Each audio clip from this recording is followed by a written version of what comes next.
At dawn, the park was already sealed. Yellow tape cut through the morning fog like a wound that refused to close. Joggers stood at a distance, frozen mid-routine, while a handful of reporters whispered into microphones that weren't yet live. In São Veríssimo, silence was never natural, especially not here, in the city's largest park, but that morning it pressed down with unbearable weight. No body had been officially announced. Not yet. Still, everyone understood what the tape meant. The park had always been a refuge. Families on Sundays, students with notebooks, couples framed by artificial lakes, and carefully trimmed trees. In the late 1990s, São Veríssimo sold itself as a modern city, crowded, chaotic, but alive. The park was proof that the city could breathe. Now it felt like a trap. The missing woman's name circulated quietly at first, then louder, then everywhere. She was 23. She had told her roommate she was going to meet a photographer. Nothing professional, just a few pictures for a portfolio. In the park, she'd said. It's public. It's safe.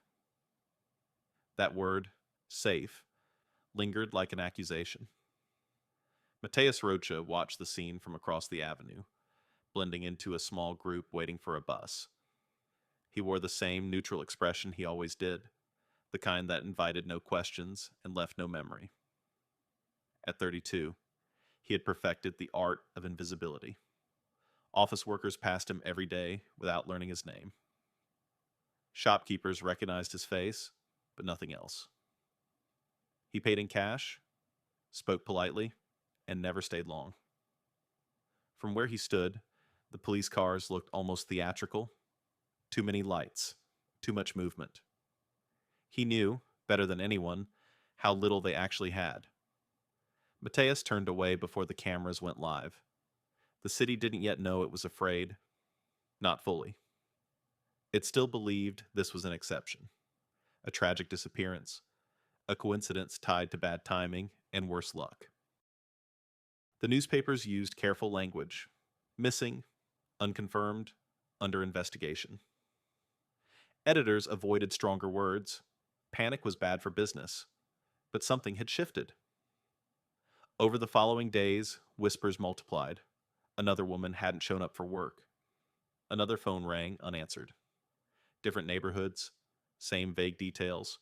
A walk, a meeting, a park. The police treated each case separately. That was procedure. Missing adults were not crimes, not until proven otherwise. Files piled up slowly, buried under routine thefts, assaults, and bureaucratic delays. The city kept moving, because it always did. Mateus kept moving too. In his small apartment, he organized photographs into plain envelopes. Nothing dramatic. No trophies anyone would recognize. Just proof that he existed. That he had been seen, if only for a moment. The camera sat on the table, cleaned and ready, as ordinary as any household object. Outside, São Veríssimo buzzed with traffic and impatience. Inside the park, something invisible had taken root. And it was only the beginning. Mateus Rocha learned early that people trusted calm voices. He was born on the outskirts of São Veríssimo, in a neighborhood that rarely appeared on maps unless something went wrong there. His mother worked long shifts at a textile factory. His father drifted in and out of the apartment until one day he simply didn't come back. No farewell, no explanation, just absence. Mateus grew up understanding that disappearance was a normal thing. People vanished. Life adjusted. At school, he was neither bullied nor popular, which bothered him more than either extreme. Teachers described him as quiet and well-behaved, code words for someone easy to overlook. He showed flashes of ambition, talk of becoming an artist, a photographer, someone whose work would be seen, but those ideas dissolved under financial pressure and self-doubt. By his late 20s, he worked temporary jobs and told himself it was only temporary too. The camera came later. He bought it secondhand from a pawn shop near the bus terminal. Nothing fancy, but respectable enough to look professional to an untrained eye. Photography gave him something he had always lacked, a reason to approach people without suspicion. It was creative, harmless, even admirable. In the park, Mateus was patient. He didn't rush, he observed. Women sitting alone, reading, sketching, waiting. He chose those who looked confident but distracted. People used to navigating the city alone. His approach was polite, almost hesitant. He asked permission. He explained. He smiled, just enough. Most said no. Some said yes. The first disappearance barely registered beyond a small circle of concern. Adults were allowed to make choices, the police reminded the family. There was no sign of struggle, no witnesses. The file was marked and placed among dozens of others waiting for follow-up. Mateus followed the news closely, though he pretended not to care. He memorized how journalists described the missing woman, what they emphasized, what they ignored. He learned how easily a person could be reduced to a paragraph. What surprised him most was not the fear, but the delay. Days passed, then weeks. The city did not stop. The park remained open. Couples still walked the paths he knew by heart. With each uneventful morning, something inside him settled into certainty. By the time the second woman failed to return home, Matias had refined his routine. He changed routes, altered schedules. He understood patterns now, not just his own, but the city's. He knew when police presence was heaviest, when it faded, when no one was really watching. To the outside world, he remained what he had always been, a forgettable man among millions. To himself, he was no longer invisible. By the third disappearance, denial became difficult. Families compared notes in hospital corridors and police waiting rooms, trading details that officers insisted were coincidental. All three women had last been seen alone. All had mentioned brief meetings, nothing formal, nothing alarming, and all had vanished within walking distance of São Veríssimo's Central Park. Still, the cases sat in separate folders.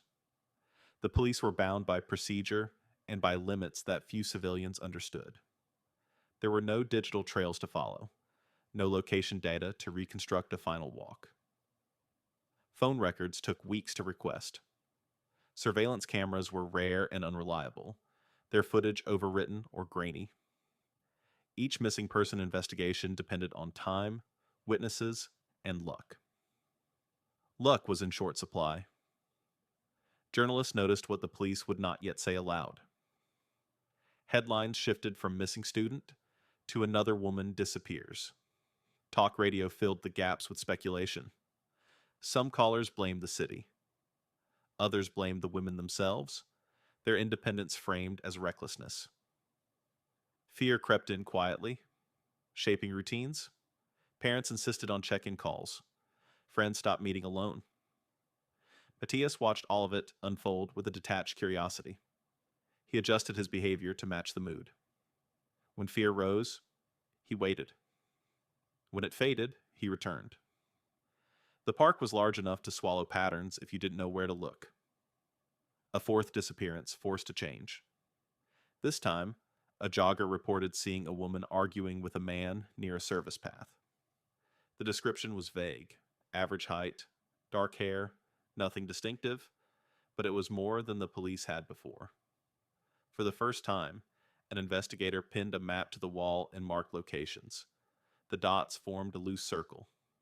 Internal discussions grew tense. Someone finally said the word serial. Another cautioned against it. Panic could spiral faster than evidence. Yet the similarities were undeniable. Timing, location, approach. The park was no longer just a setting. It was a common denominator. Mateus sensed the shift before it reached the news. Police cars lingered longer at the entrances. Uniforms replaced casual patrols. He responded by changing tactics, by becoming even more careful. He told himself this wasn't recklessness, it was control. In his apartment, the envelopes multiplied. Items that meant nothing alone became something together. He followed the investigation not with fear, but with focus. Each article felt like a conversation he was winning. What the city didn't yet understand was that patterns only mattered if someone chose to see them. And someone finally had. The task force was assembled quietly, without press conferences or public statements. Officially, nothing had changed. Unofficially, the police of São Veríssimo had accepted what they could no longer ignore. The disappearances were connected. 4 investigators were pulled from different departments: missing persons, violent crimes, forensic support, and intelligence. None of them were famous. None of them expected quick results. They worked out of a cramped office with poor ventilation and a wall slowly filling with maps, timelines, and photocopied reports. The park dominated everything. Investigators walked its paths repeatedly, at different times of day, trying to see it the way the victims might have. They noted blind spots, service roads, maintenance sheds, spaces overlooked by casual visitors. Nothing was dramatic. That was the problem. The park offered too many ordinary places where nothing seemed wrong. Early leads collapsed fast. A homeless man detained for questioning had an alibi. A former boyfriend was cleared. Tips flooded in from citizens convinced they had seen something suspicious weeks ago. Most were useless. Some were harmful. Pressure mounted from above. City officials wanted reassurance, not uncertainty. The media wanted a face, a narrative. The task force had neither. All they could offer were probabilities and a growing sense that the killer understood the city better than they did. Mateus felt the tightening net, but mistook it for validation. He noticed patrol patterns, the subtle increase in uniformed presence, the questions asked too late. He adapted again, convinced that adaptability was intelligence. He underestimated how repetition left traces. The breakthrough came not from brilliance, but from patience. An analyst reviewing old reports noticed a detail repeated in 3 files. Each woman had mentioned a photographer. The descriptions varied, but the premise was the same. Amateur work, informal, nothing contractual. The detail had been dismissed as irrelevant. Now it wasn't. The task force shifted focus. They compiled lists of photography clubs, camera shops, informal classifieds. They spoke to vendors, asking about secondhand sales. Most remembered nothing. One remembered a man who paid cash and asked no questions. It wasn't a name. It wasn't an arrest. But for the first time, the case had direction. And direction, the investigators knew, was dangerous for someone who believed he was still invisible. The city did not feel safer, but it felt watched. Police presence around the park became less visible and more deliberate. Patrol cars stopped circling entrances and started parking farther away. Plainclothes officers replaced uniforms. The task force understood now that the man they were looking for thrived on routine, and that he was careful. To catch him, they would need him to feel unnoticed. Matthias noticed anyway. He sensed it in small things: a woman who declined his offer too quickly, a jogger who slowed down just enough to look back, a man sitting on a bench who never seemed to read his newspaper. The park had changed. Or maybe it was him who had changed. The near miss happened on a humid afternoon. A young woman agreed to speak with him, but something interrupted the rhythm he relied on. A maintenance vehicle passed too close. Voices carried. She hesitated, then apologized and walked away. Mateus didn't follow. He never followed.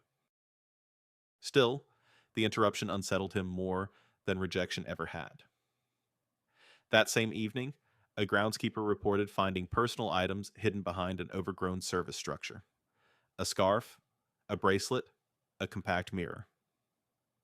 Ordinary objects, partially wrapped, deliberately placed. The items were cataloged and photographed, their significance immediately clear. Forensics confirmed what the task force suspected. The items belonged to different missing women.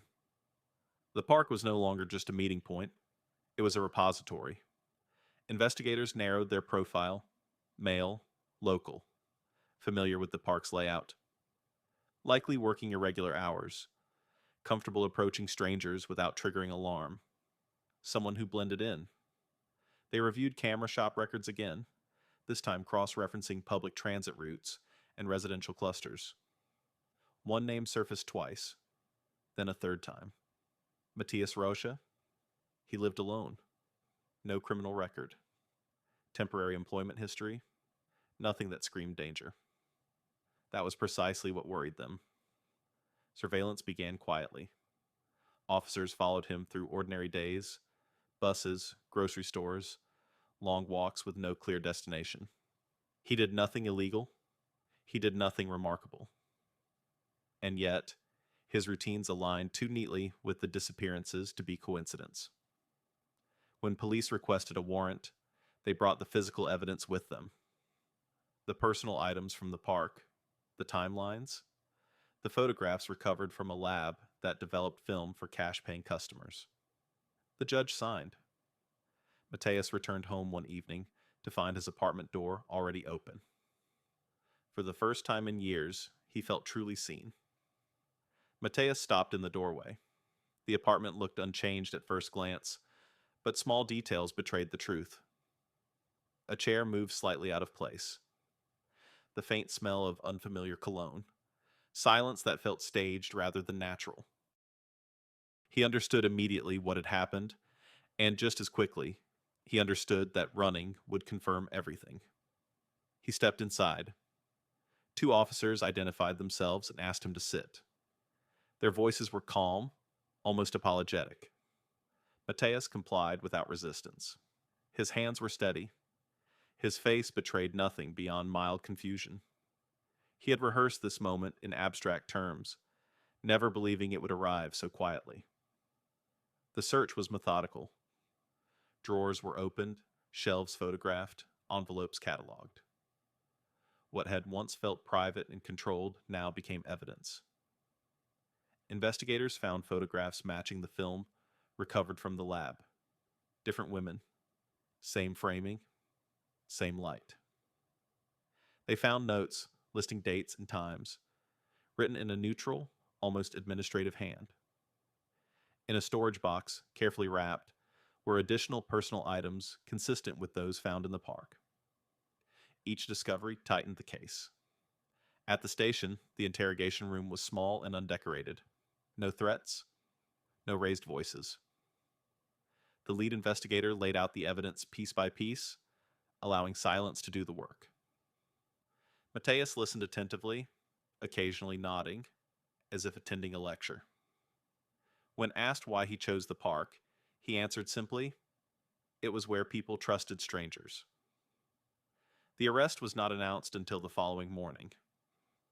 When it was, the city reacted with a mixture of relief and disbelief. Newspapers printed his photograph, an unremarkable man with tired eyes. Commentators struggled to reconcile the image with the fear he had caused. For the task force, there was no celebration, only exhaustion. They knew the arrest was not the end. It was the beginning of something slower, heavier. The process of proving what everyone now believed to be true. Mateus was transferred to a holding facility that night. As the door closed behind him, the city outside continued to breathe, uncertain whether it was finally safe, but hopeful, for the first time in months. The trial began 6 months later, under tight security and relentless media attention. By then, Mateus Rocha's name no longer sounded ordinary. It carried weight, spoken carefully, printed repeatedly, dissected by experts who had never met him. The courtroom was packed every day. Journalists, families of the missing, citizens who needed to see the threat contained by walls and law. The prosecution built its case slowly and methodically. There were no dramatic confessions, no theatrical outbursts. Instead, there was accumulation. Photographs recovered from the apartment were matched to the last known sightings of the victims. Personal items found in the park were identified by families, their testimony steady but devastating. Transit records placed Matthias near the park on every relevant date. Camera shop employees confirmed the film development. The pattern, once invisible, was now undeniable. The defense argued absence. No bodies had been recovered. No direct witnesses had seen the final moments. They suggested coincidence, obsession by investigators, a man shaped into a villain by public panic. The judge listened. So did the jury. Matthias remained composed throughout, dressed neatly, answering only when addressed.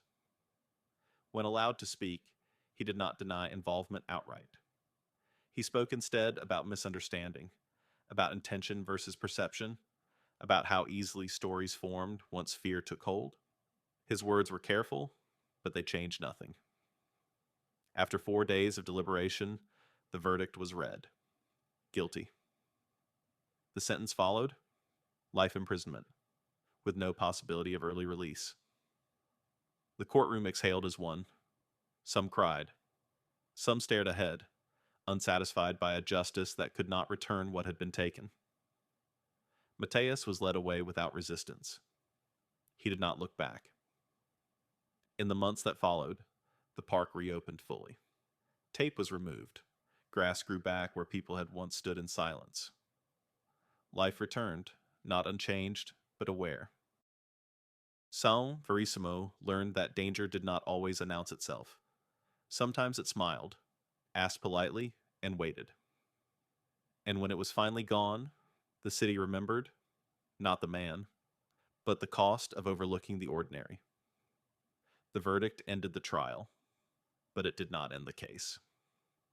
In the weeks following Mateus Rocha's conviction, São Veríssimo entered an uneasy calm. Newspapers moved on quickly. Politics, corruption, football, but the absence left by the story felt larger than the headlines it replaced. People still crossed the street to avoid walking alone. Parents still called twice instead of once.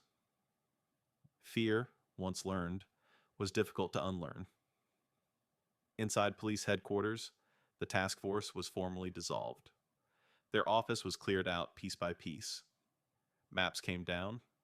Files were archived. The wall that once carried the weight of the investigation returned to a blank, indifferent white. For the investigators, this should have felt like closure. Instead, it felt unfinished. One question lingered above all others. How many? Without recovered bodies, the official count remained conservative. 4 victims confirmed through evidence and testimony. Yet timelines suggested more gaps. Unreported disappearances. Families who had moved away. Cases closed too early, dismissed as voluntary absences before panic had sharpened attention. An internal review was launched, quietly and without public announcement. Detectives revisited old missing person files from the same period, cross-referencing locations, dates, and descriptions. Patterns emerged that were no longer deniable. Similar approaches, similar last conversations, similar silences afterward. Not all of it could be proven. Some families declined to reopen wounds. Others demanded answers the police could no longer provide. The law required certainty. Memory did not. Matthias himself was transferred to a high-security facility outside the city. His